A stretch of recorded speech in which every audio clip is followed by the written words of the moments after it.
Hello friends, I'm Dan Douglas. I'm the fleet manager here at Northern Jet Management in Grand Rapids, Michigan. And my job is to track the components and required inspections that are necessary to keep our fleet of aircraft airworthy and in the sky. The aircraft manufacturer requires special inspections and replacements on life-limited items that are all tracked by flight hours, flight landings, and calendar time.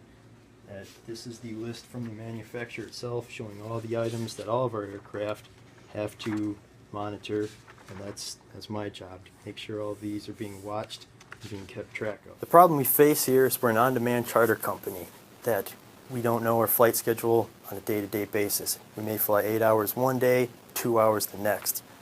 That becomes difficult when trying to plan maintenance that's required by the manufacturer. Say an item is due out in 100 hours, how do we know when we're going to reach that 100 hours without knowing a flight schedule? How would you go about solving that?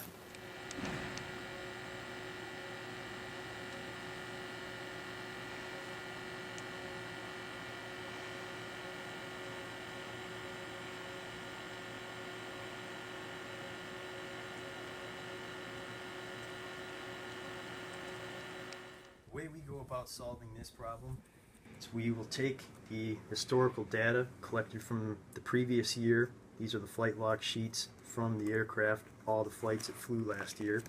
We'll enter that information into a spreadsheet, and from there we'll gather averages. From this spreadsheet we can get a high average monthly use, a low average monthly use, a high average daily use, and a low average daily use, and a total average. With all this information, we can model an estimate on when we will approach or meet the required inspection intervals. We will schedule the maintenance before or right on when we will meet this interval based off of our averages.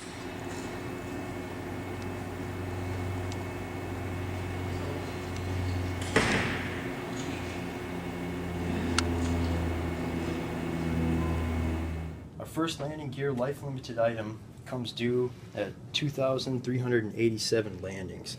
Recently we had a flight crew take off with an aircraft that had 1,099 landings. It flew one trip with one landing, and the crew arrived with 2,000 landings on it. Suddenly we went from having 1,287 landings until this item was due to 387 landings before the item came due.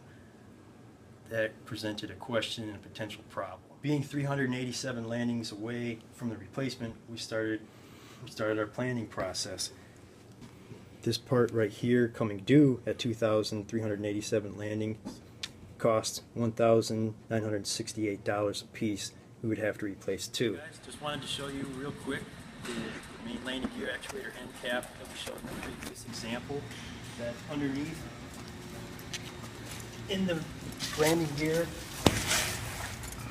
wheel well, that this component right here is that $2,000 item that could have come due much sooner than expected. Once we started to plan and question the work necessary to replace this end cap, we began to wonder what was the actual landings of the aircraft. Could there be a potential math error involved in this?